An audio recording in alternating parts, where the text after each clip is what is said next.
Hey, salut les amis! Aujourd'hui, on se retrouve sur la plage de La Saline, vers Trois-Bassins, à La Réunion. Pourquoi est-ce qu'on se retrouve ici? Tout simplement parce qu'avec l'association Utopian, nous allons évaluer l'état de santé du lagon.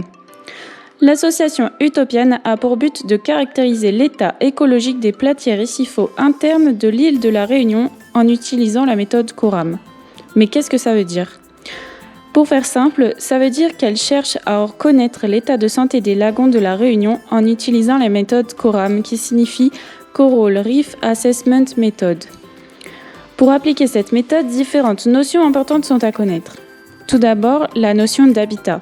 Il est important de connaître le milieu et les différents écosystèmes qui lui sont associés pour pouvoir formuler différentes hypothèses sur ce que donneront potentiellement les résultats obtenus et pourquoi. Par exemple, plus un lagon est composé d'habitats différents, donc plus des composants physiques et biologiques différents, comme une dalle de platier, des colonies coralliennes, des chenaux, des pentes, etc., plus on sait que le peuplement en organismes sera diversifié et abondant. Donc, à l'inverse, moins il y aura d'habitats, moins le peuplement en organismes, en poissons, etc., sera diversifié et abondant.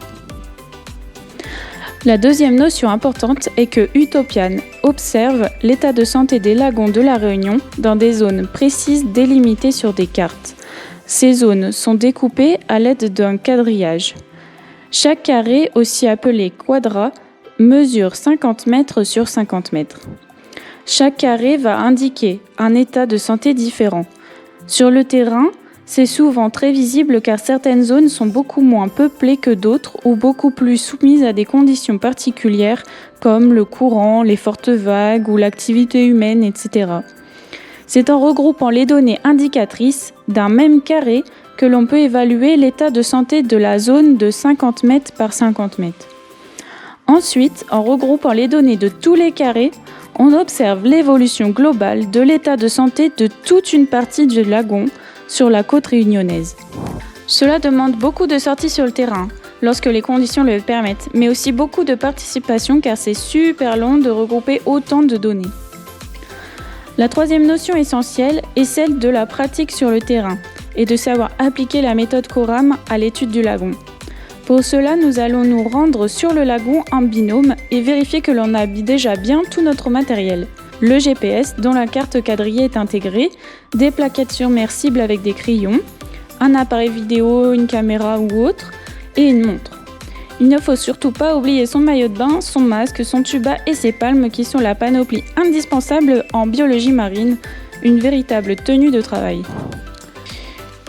Une fois la tête sous l'eau, la première étape est de se rendre sur la station de 100 mètres carrés. Pour cela, il faut se repérer grâce au fond de carte du GPS et se rendre dans un carré encore non échantillonné. Dans cette zone, il va falloir étudier 5 points fixes qui sont des repères en cercle de diamètre 5 à 6 cm.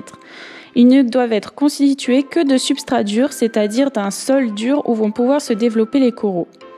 Chaque point fixe doit être indiqué sur le GPS et analysé grâce à des indicateurs spécifiques.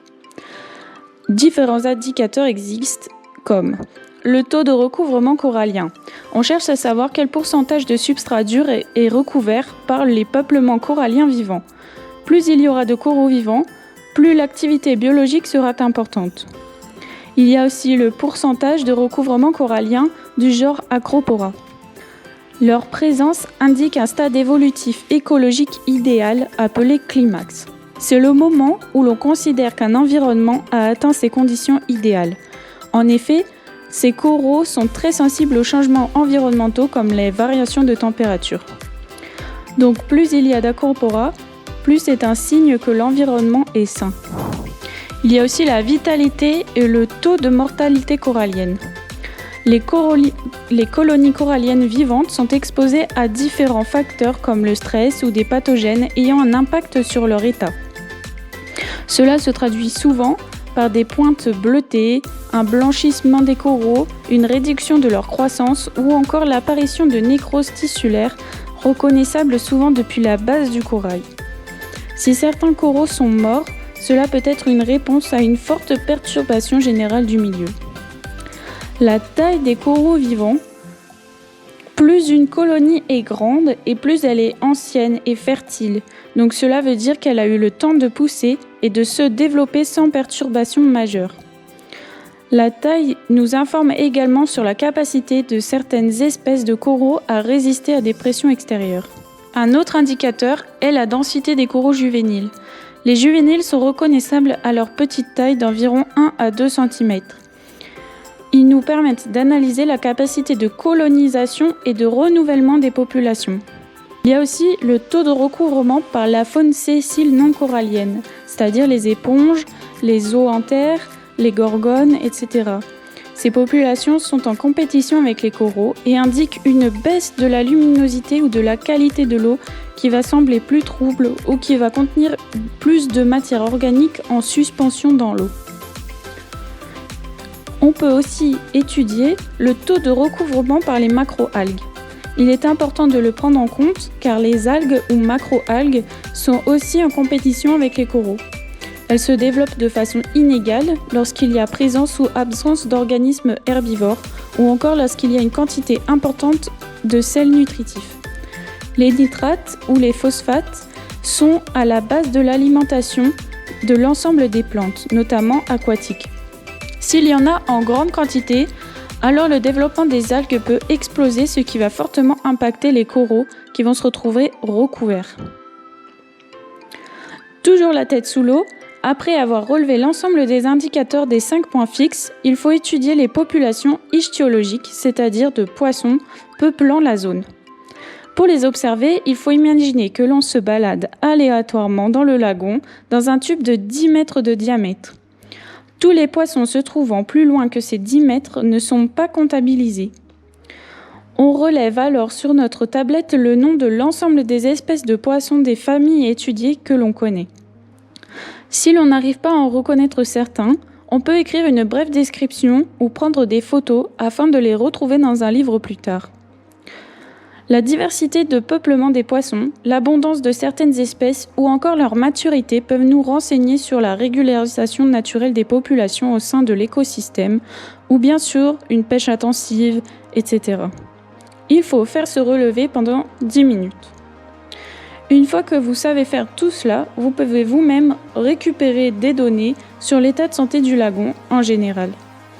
Il faut savoir que la méthode CORAM peut s'appliquer pour d'autres types d'organismes comme sur les algues et qu'elle peut s'associer à d'autres techniques comme des relevés d'eau pour établir des liens avec d'autres types de facteurs environnementaux. Pourquoi parler d'Utopian dans le cadre de Welldown ? Tout simplement car il faut mettre en avant les autres organismes qui font des bonnes actions pour l'environnement, car aujourd'hui il est difficile de pouvoir mener ce genre de projet.